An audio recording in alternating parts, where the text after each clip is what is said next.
আমাদের ভারতবর্ষের জমিনের মধ্যে একটা মাদ্রাসা আছে না নাই? সর্বপ্রথম ভারতের মধ্যে একটা মাদ্রাসা হয়েছিল। সেই মাদ্রাসার নাম হলো দারুল উলুম দেওবন্দ মাদ্রাসা। ওই মাদ্রাসাটা সর্বপ্রথম 40 জন ছাত্র নিয়ে তলবো এলেম নিয়ে মাদ্রাসাটা লেখাপড়া করতো। একটু পালা করে বলবেন, আজকে আপনাদের এই শাহকুর সুন্নাহ মাদ্রাসায় কেমন করে লেখাপড়া করেন, একটু ভালো করে লক্ষ্য করবেন। খারাপ পাইতেছে?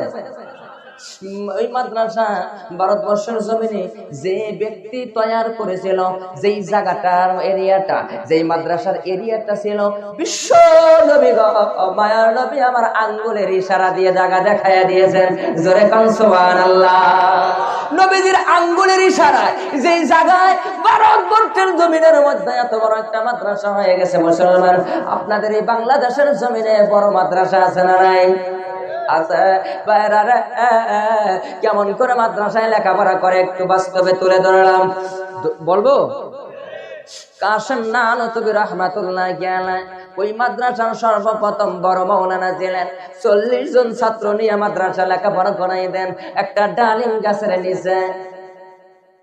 একদিন খাইতো ছাত্ররা, 2 দিন খাইতে পারত না।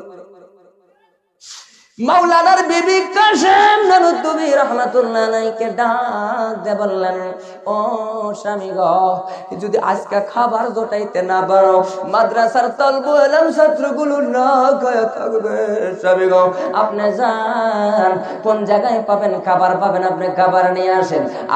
আপনাদের দেশে বাংলাদেশে খরচ করা যায়, এইটাকে কি বলেন? ব্যাকন না মোনাকন? ব্যাগ, মোনাকন আর ব্যাকন। এই ব্যাগ একটা নিয়ে মুসলমান দিল্লির অলিতে গলিতে এবারা কাশেম নানতুবি উনি বড় মাওলানা ঘুরতেছে। একটা দোকান ধরায় 1 কেজি আটা দেয় না, 1 কেজি চাউল দেয় না। কাশেম নানতুবি রেল স্টেশনে, দিল্লির যেটা বড় স্টেশন, এই স্টেশনের মধ্যে যাওয়ার পরে এইবার কুলিদের পোশাক এরকম করে পরিধান করলেন। আচ্ছা বলেন, স্টেশনের মধ্যে পুরান কুলির দাম বেশি নাকি নতুন কুলির দাম? পুরান কুলির দাম বেশি।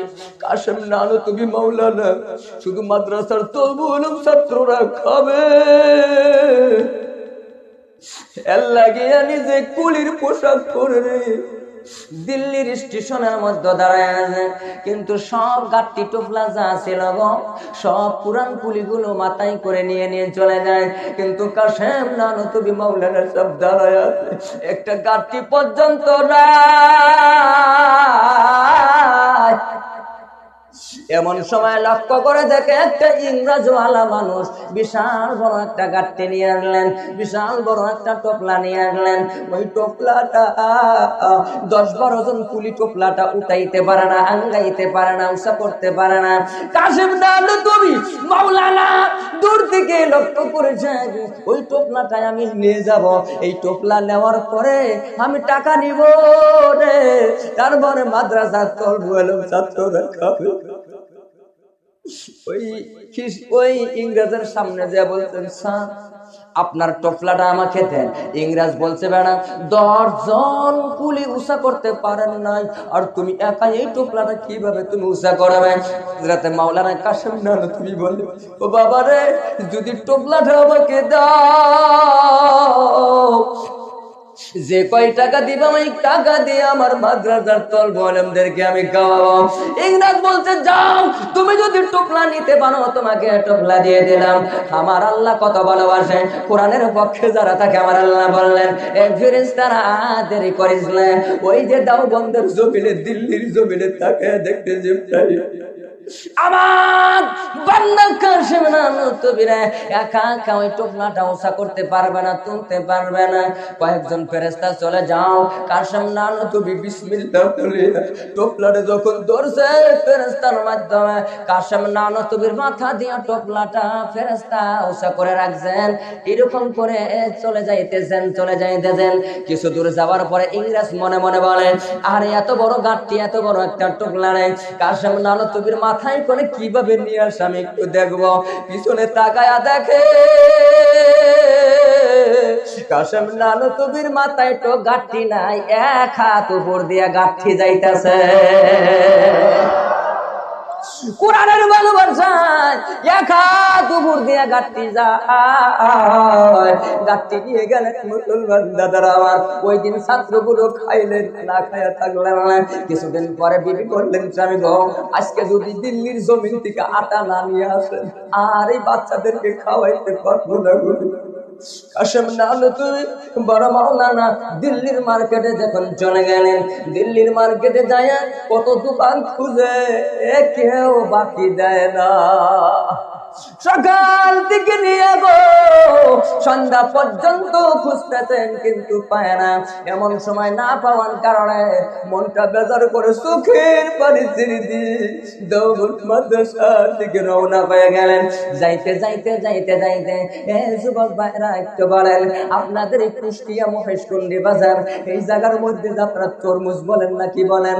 তরমুজ দাদারা, আপনাদের জীবনের মধ্যে কি আপনারা তরমুজ যে খাইছেন, তরমুজের বাকল খাইছেন নাকি?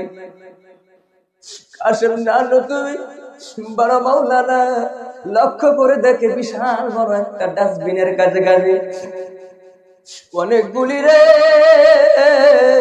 মানুষ তরমুজ খায়া খায়া তরমুজের বাকল জড়ো করে রাখছে। উদার যন্ত্রণায় বড় মাওলানা কাশেম নানতুবি বস্তা একটা নিয়ে ওই ডাস্টবিনের কাছে যায়, তরমুজের বাকল বাইরা, তরমুজের বাকল কাশেম নানতুবি বস্তাগুলো ভর্তি করতে দেন। বস্তা ভর্তি করে বস্তার মোটাটা বান্দা মাথায় করে আঙ্গা নিয়ে যায়। এবার রওনা হয়ে গেল। এবার কাশেম নানতুবির বিবি দেখে খুশি, মাওলানা এত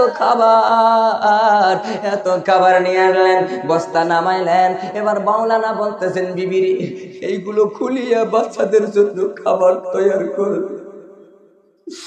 কাশেম নানতুবির বিবি বস্তার মুখটা খুলিয়া দেখে রে, এই বস্তার মধ্যে তরমুজের বাকল। বিবি বলে, স্বামী গো, তরমুজের বাকল গরুয়ে খায়, ছাগলে খায়, এই তরমুজের বাকল কেন আপনি নিয়ে আসছেন? খাবার খাইতে পারবে না। কাশেম নানতুবি বলে, ও বিবি রে, সারাটা দিন দিল্লির জমিনে ঘোরাঘুরি করেছি, তলবু এলাম ছাত্রদের জন্য একটা খাবারও পাই। এই তরমুজের বাকল ভালো পানি দিয়ে ধুয়ে নাও, গরম পানি দিয়ে সেদ্ধ বানাও, সেদ্ধ বানায় হালুয়া তৈরি করো, আর এক চামচ করে মাদ্রাসা তলবু এলাম ছাত্রদেরকে দেয়া দাও।